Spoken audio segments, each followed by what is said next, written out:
Jinwoo and Jinho are about to begin their raid spree.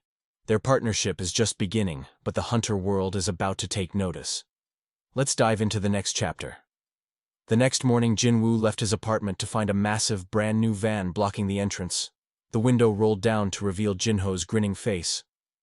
"Your chariot awaits, boss." Shaking his head, Jinwoo got in. Soon, they arrived at a vacant lot where a C-rank gate shimmered. Waiting for them was the most pathetic raid party Jinwoo had ever seen. A man with a cast, a tired-looking older man, and a bored-looking high school girl, among others. Jinho puffed out his chest. "My name is Jinho, Hunter Sung Jinwoo, and I will clear the dungeon. You just have to wait here." One hunter spoke up, uneasy. "We really get paid 3 million won just for standing here?" "The terms haven't changed," Jinho said sternly. "But if you break our agreement, the penalty is 10 times what you were paid." Just as they were about to enter, Jinho scurried back to the van. He returned moments later, waddling in a full suit of bulky, ornate steel armor. "For our safety!" His muffled voice came from the helmet. Jinwoo stared in disbelief. He reached over, pulled the sword from Jinho's belt, and dropped it. The top-heavy Jinho immediately lost his balance and crashed to the ground with a loud clang. "Take it off," Jinwoo said, his voice dangerously calm. "Before I say something I'll regret." After a struggle, Jinho was freed from the armor, though he was allowed to keep the helmet. The two then entered the gate, leaving the bewildered hunters outside. The hunters immediately began muttering among themselves. "An E-ranker and a D-ranker? This is a suicide mission." They had just started to feel guilty when the gate hummed. Jinwoo and Jinho stepped back out, looking slightly tired but unharmed. "They made it out alive!" one hunter exclaimed in relief. But then another hunter pointed a trembling finger. "Look! The gate! It's closing!" Everyone turned to see the gate dissolving into nothingness. They had cleared it, in mere minutes. As the other hunters stood in stunned silence, Jinwoo turned to Jinho. "Where's the next one?" "About an hour away, boss." "Let's go." As they walked toward the van, Jinho called back to the frozen group. "Come on, everyone. We've got 2 more gates to raid today." The hunters could only watch, their jaws on the ground. The following day, a horde of zombies shambled toward them. "Boss, they're coming!" Jinho called out, his voice tight with nerves. "Got it!" In a blur of motion, Jinwoo became a whirlwind of death. He moved through the rotting crowd with impossible grace, his dagger a silver flash.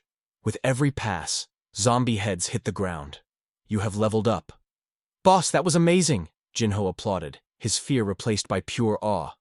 "Essence stones," Jinwoo reminded him, his voice calm. "Oh right! On it!" Jinho scrambled forward with his bag, but then more chimes echoed in Jinwoo's mind. "You learned skill, advanced dagger wielding level 1.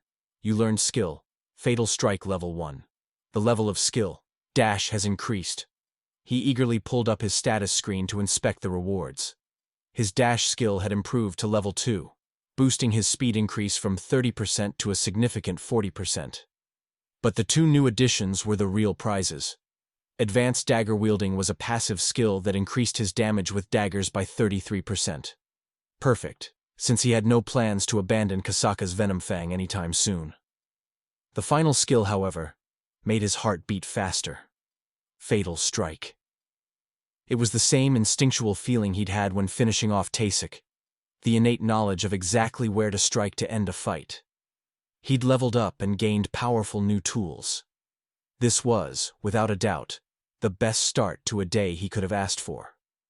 By the second day, Jinwoo had become a force of nature. With his new fatal strike skill, he moved through the dungeon like a ghost, each flick of his dagger felling another magic beast. "Ping! You have leveled up." Jinho could only watch with his mouth hanging open. Monsters dropped left and right. Was there no limit to the boss's power?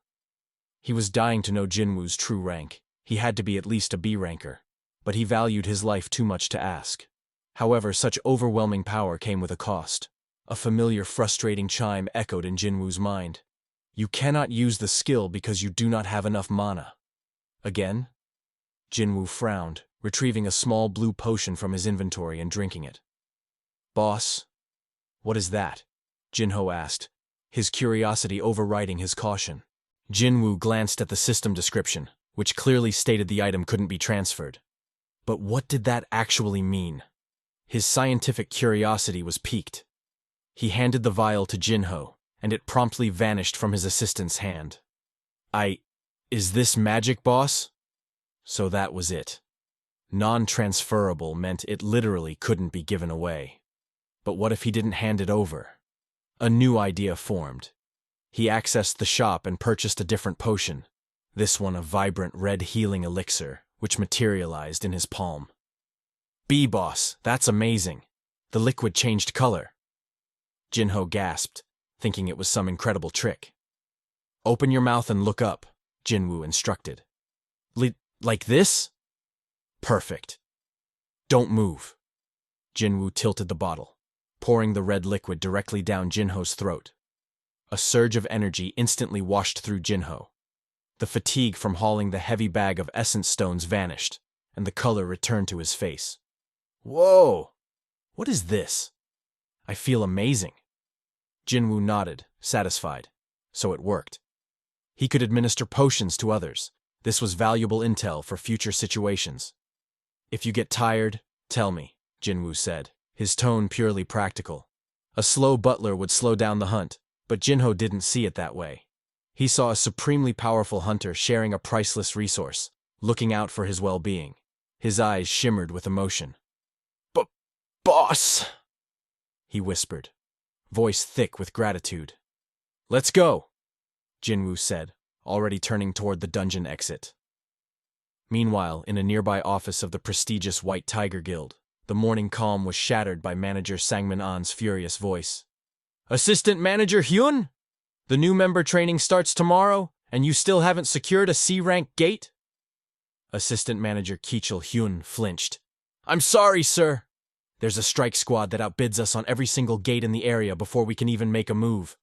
Then pay them more. Are you telling me the White Tiger Guild can't outbid some random strike squad? What is the problem? I tried, sir, but enough! How dare you make excuses? Sangmin's roar silenced the entire second administration team. Kichul, fighting back tears of frustration, thrust his laptop forward. Please, just look at this! Sangmin was ready to yell again, but the number on the screen made his jaw drop. 250 million won? Who are these idiots paying that much for a C-rank gate permit? The maximum profit from a C-rank gate was around 200 million. Paying more was just burning money. The normal price is 70 million. I tried to bid 100 million and they immediately jumped to 250, Kichul explained, exasperated. These crazy bastards, he muttered, initially suspecting a rival guild was messing with them. But that didn't make sense. No one would pick a fight with the White Tiger Guild so blatantly. His curiosity turned to suspicion. He checked the squad's roster. The leader was a Jinho Yu. Never heard of him, Sangmin grumbled. As the recruitment manager, he knew every noteworthy freelance hunter. Then he scrolled down and froze. Jinwoo Sung. That name was familiar. Kichul, the double dungeon incident from 2 months ago. The survivor's name. Kichul, whose memory was his greatest asset, answered instantly. Jinwoo Sung, E-rank hunter. I knew it. Sangmin's instincts screamed that something was off. I want every scrap of information on Jinho Yu, a D-ranker, and Jinwoo Sung, the E-ranker, now! The information on Jinho was straightforward. An ordinary hunter, aside from being the second son of Myunghan Yu, the chairman of Yujin Construction. But Jinwoo's file was a different story. He's emerged unscathed from 3 major incidents, including the double dungeon, Kichul confirmed. And he's just an E-ranker. The pieces clicked together in Sangmin's mind. Jinho and Jinwoo had met on Jinho's first raid, which only they survived. Now they were clearing 2 to 3 dungeons a day. And with the rumor that Chairman Yu was trying to form a guild. Wait! Sangmin's eyes widened with revelation. That bastard. He's a reawakened hunter. A reawakened hunter! Kichul looked stunned. It's the only explanation, Sangmin exclaimed, his confidence growing. An E-ranker shouldn't survive what he has. And that incident with Taisik Kang from the surveillance team? The official report says a C-rank mage and a B-rank healer took him down. That's nonsense. A seasoned hunter like Kang would have taken out the healer first. Someone else was there. Someone strong. Sangmin had no proof, but he was certain. Jinwoo Sung had experienced a second awakening and was now a high-rank hunter. Jinho Yu discovered his power and was now testing him for his father's new guild. This was huge. If Jinwoo had defeated a B-rank hunter, he was at least B-rank himself. And right now, barely anyone knew his true value. "There's no time to waste," Sangmin declared, grabbing his jacket. "Kichul, let's go." "Sir? Where are we going?" "To recruit a new member," Sangmin said coolly, striding out the door. A bewildered Kichul hurried after him. It was the first time the department manager had personally handled a recruitment in 2 years. What happens next? Find out next week. What did you think about this episode? Let me know your thoughts below, and don't forget to like and subscribe.